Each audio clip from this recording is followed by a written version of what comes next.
Hello students, आज की video में डिस्कस करेंगे जम्बल्ड सेंटेंसेस। देखिए यहाँ पर आपको जम्बल्ड वर्ड्स दिए गए हैं।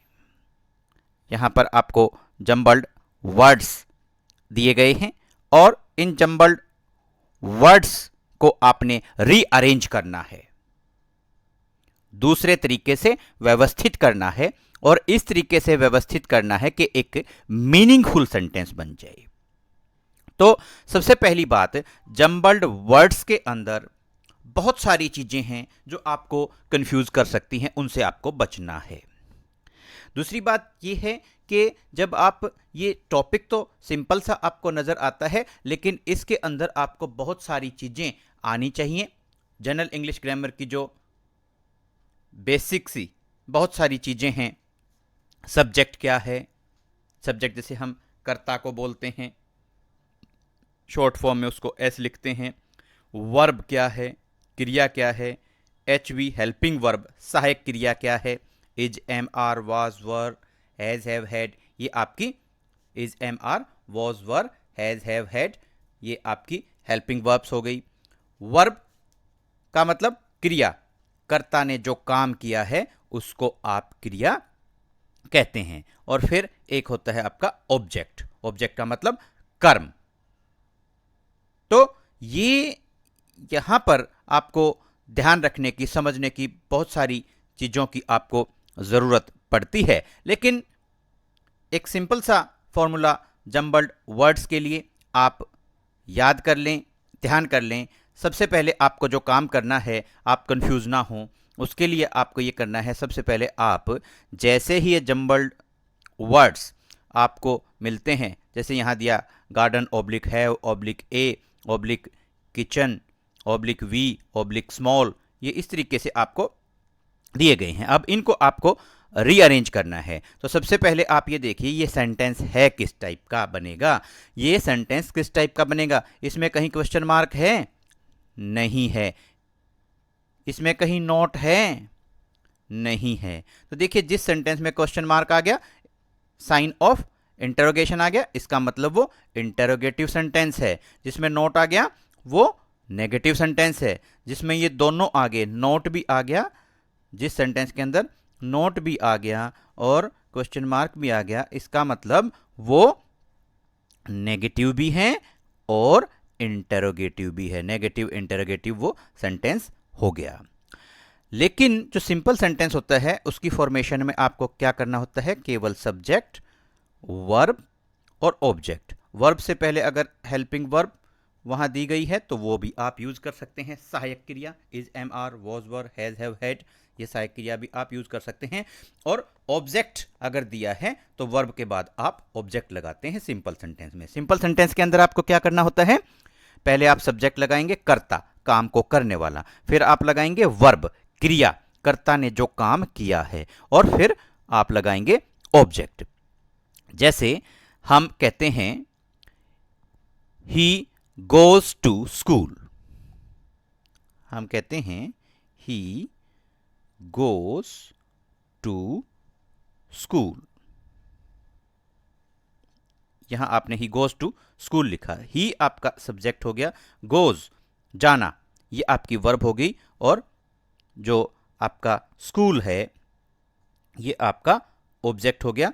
और यहां पर ध्यान रखने की बात है, जो टू है ये आपकी यहां पर वर्ब को और ऑब्जेक्ट को कनेक्ट करने के लिए, जोड़ने के लिए प्रीपोजिशन टू का यहां पर यूज किया गया है। तो ये सिंपल सेंटेंस है, ही गोज टू स्कूल। इस तरीके से आपको दिया गया था तो आपको पता लग गया कि ये सब्जेक्ट है। इसी सेंटेंस के अंदर सिंपल सेंटेंस है ये। यहां पर देखिए, ही आपका सब्जेक्ट हो गया, गोज आपकी वर्ब हो गई, और ये आपका ऑब्जेक्ट हो गया, स्कूल आपका जो है ऑब्जेक्ट हो गया। जो प्रीपोजिशन है वो आपको पता है, सोर्स, प्लेस, डायरेक्शन और मेथड को शो करने के लिए लगाए जाते हैं। अब यहां जो हमने फर्स्ट सेंटेंस लिया है उसके अंदर देखिए garden have a kitchen V small, तो ये है।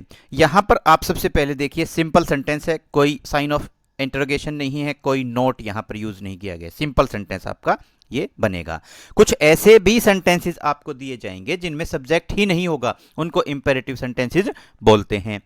तो यहां देखिए ये सिंपल सेंटेंस है, बिल्कुल बिल्कुल सिंपल सेंटेंस है। इसमें सबसे पहले आप क्या करेंगे, सब्जेक्ट को आप रखेंगे वी, उसके बाद आप वर्ब यूज करेंगे हैव, और उसके बाद में आप यूज करते हैं, बारी आती है ऑब्जेक्ट की, तो वो हो जाएगा आपका किचन गार्डन। अब इस किचन गार्डन की क्वालिटी को बतलाने के लिए आप यूज करेंगे स्मॉल, और उससे पहले आप यूज करेंगे आर्टिकल। तो आपका कुल मिलाकर जो मीनिंगफुल सेंटेंस बनेगा वो बनेगा we have a small kitchen garden.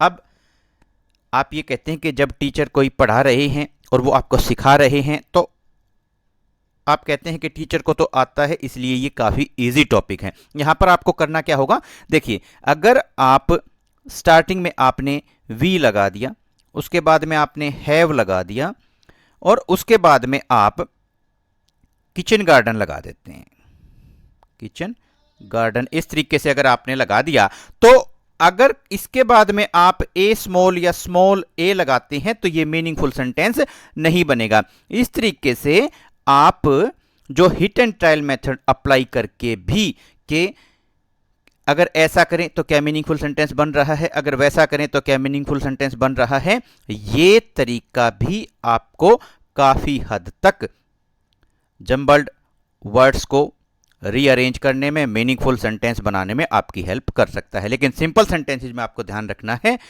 सबसे पहले सब्जेक्ट, फिर आपका वर्ब और फिर ऑब्जेक्ट, ये आपको लगाना है। अब देखिए नेक्स्ट सेंटेंस है in gets morning up the early he. अब यहां पर सब्जेक्ट आपका ही है, ये ही हो गया, और जो वर्ब की बात है तो वो आप करेंगे गेट्स अप।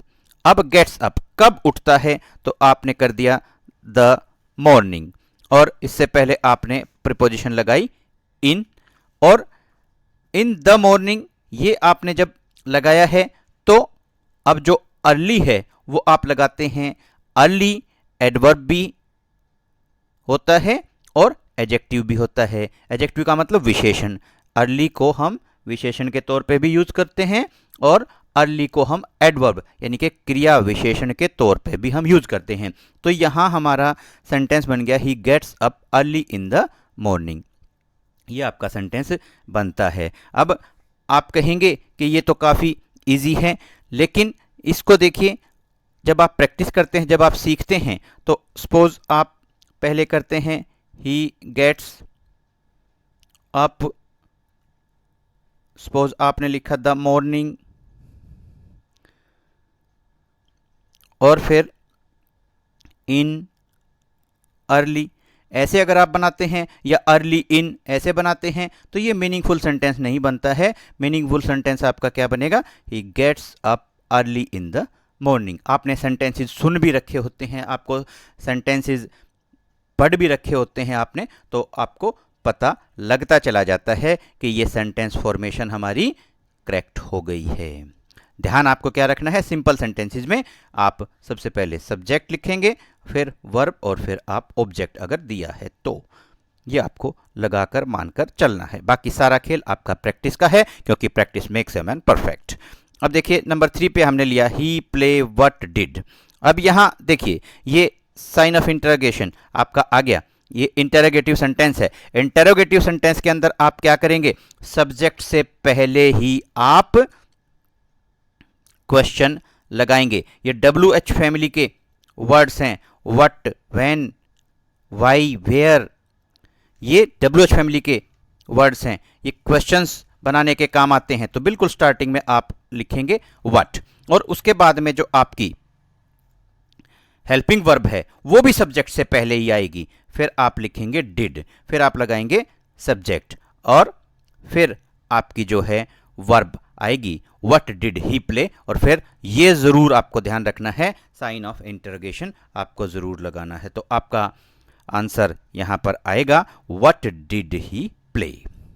अब यहां देखिए द गो लाइब्रेरी टू, ये आपको दिया गया है द गो लाइब्रेरी टू, तो यहां पर सब्जेक्ट आपको दिया ही नहीं गया, तो आप यहां शुरुआत क्या करेंगे, यहां हम मान के चलते हैं कि यू गो टू, यहाँ गो से पहले यू हम मान के चलते हैं, लिखना नहीं है आपको क्योंकि दिया नहीं गया है, लेकिन मान के चलते हैं you go to the library. तो यहाँ आपका गो आ गया और फिर आप लिखेंगे द लाइब्रेरी, और यहाँ पर इनको कंबाइन करने के लिए, जोड़ने के लिए आपने प्रीपोजिशन यूज किया to, go to the library, क्योंकि ये प्रीपोजिशन दी गई थी। आपको कहीं से बाहर से कुछ नहीं लेके आने की जरूरत, ना कहीं कुछ आपको सोचने की जरूरत, बस आपको एक सेंटेंस फॉर्मेशन पता हो कि सिंपल सेंटेंस है तो पहले सब्जेक्ट आएगा, फिर वर्ब आएगी, और फिर अगर दिया है तो ऑब्जेक्ट आएगा। लेकिन इंटरोगेटिव सेंटेंस में, जैसे अभी हमने ये आपका थर्ड सेंटेंस था, यहाँ पर देखा था, यहाँ पर देखिए क्या हुआ था, यहाँ पर हुआ था कि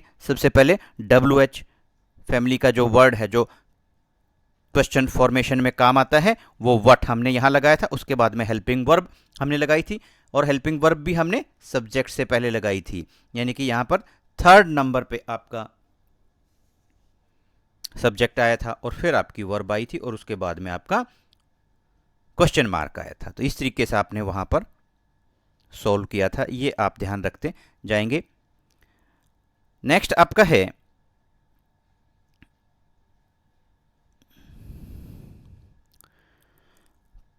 kid was the he now model.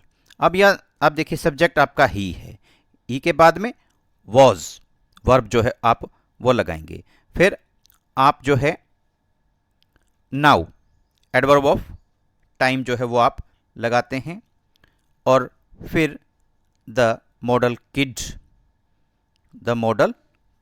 ये आप ऐसे करेंगे। इस सेंटेंस के अंदर अगर आप he was now the model kid ये करते हैं, ये भी सही है, और he was the model kid now ये करते हैं, ये भी सही रहेगा, क्योंकि ये जो आपका एडवर्ब है इसकी पोजीशन को आप चेंज कर सकते हैं। तो ये मीनिंगफुल सेंटेंस ही आपका बनेगा, आपको वहां पर कंफ्यूज होने की कोई ज़रूरत नहीं है। He was now the model kid ये भी सही है, और he was the model kid now ये भी आपका सही रहेगा। नंबर 6 हम डिस्कस करते हैं, very was the hungry lion. अब यहां देखिए सब्जेक्ट की हम बात करते हैं, तो यहां आपका आ जाएगा लॉइन, और लॉइन को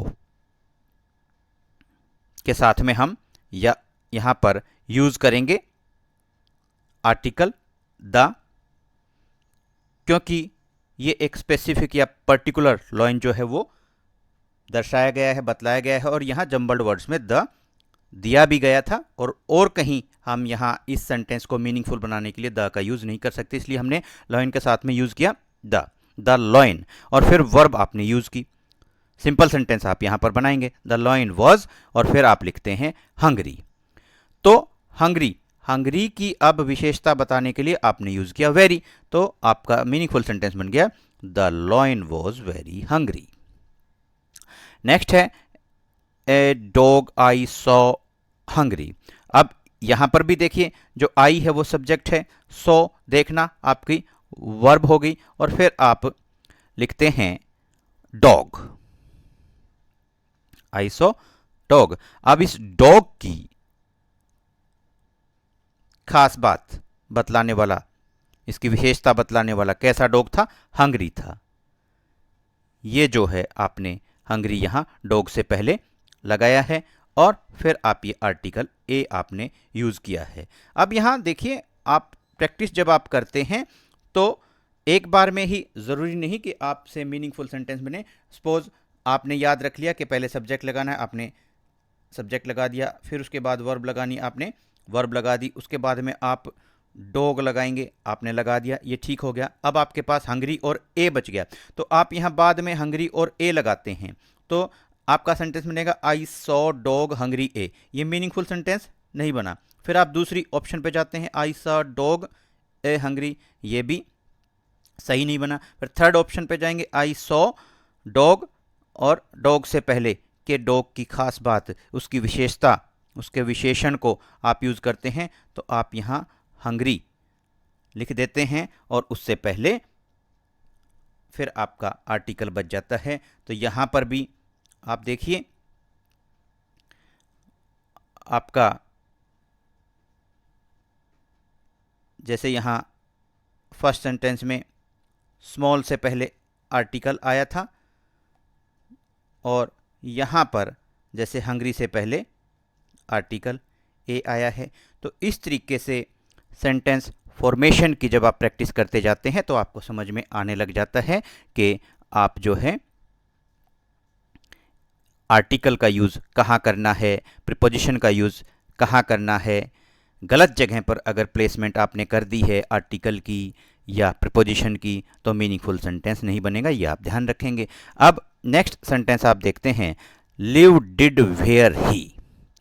अब यहां देखिए वेयर WH फैमिली का वर्ड है, क्वेश्चंस बनाने के काम आता है। वेयर हमने रूल क्या बताया था, वेयर को हम शुरू में रखेंगे, उसके बाद में जो आपकी हेल्पिंग वर्ब है डिड वो आप रखेंगे, उसके बाद में ही आपका सब्जेक्ट वो आप रखेंगे और फिर आप वर्ब और उसके बाद में साइन ऑफ इंटरोगेशन। तो वेयर डिड ही लिव और साइन ऑफ इंटरोगेशन ये आप यहां पर करेंगे। नेक्स्ट आपका है bricks the wood is house up and of wood. तो यहां आप सब्जेक्ट की पोजीशन पे लगाएंगे द हाउस और फिर आप वर्ब की पोजीशन पर is. The house is, the house is, the house is और फिर आप यहां पर लगाते हैं सपोज वुड एंड ब्रिक्स को अगर आप पहले लगा देते हैं the house is would and bricks of made up तो मीनिंगफुल सेंटेंस नहीं बनता है, इसलिए आप क्या करेंगे द हाउस इज और यहां तक आपका हो गया द हाउस इज और उसके बाद में ये हेल्पिंग वर्ब आपकी आ गई और made up, made up, the house is made up और यहां आप फिर किसका बना है वुड और ब्रिक्स, इनको जोड़ने के लिए आपने यूज किया एंड वुड एंड ब्रिक्स और फिर आप बाकी सेंटेंस को कनेक्ट करने के लिए यूज करते हैं प्रीपोजिशन ऑफ का। तो आपका मीनिंगफुल सेंटेंस यहां बन जाता है the house is made up of wood and bricks. The house is made up of wood and bricks. हमने ज़्यादा ही इस सेंटेंस को तोड़ करके आपके सामने रखा है। जनरली जैसे मेडअप आया है ये कंबाइंड फॉर्म में ही आपको मिलते हैं, वुड एंड ब्रिक्स ये भी इसी तरीके से आपको कंबाइंड फॉर्म में मिल सकते हैं, लेकिन हमने यहाँ पर कंबाइंड फॉर्म की बजाय इनको वुड को अलग लिया, एंड को अलग लिया, ब्रिक्स को अलग लिया ताकि आपको अच्छे से समझाया जा सके। तो यहाँ पर आपने मीनिंगफुल सेंटेंस बनाया the house is made up, the house is made up of wood and BRICS.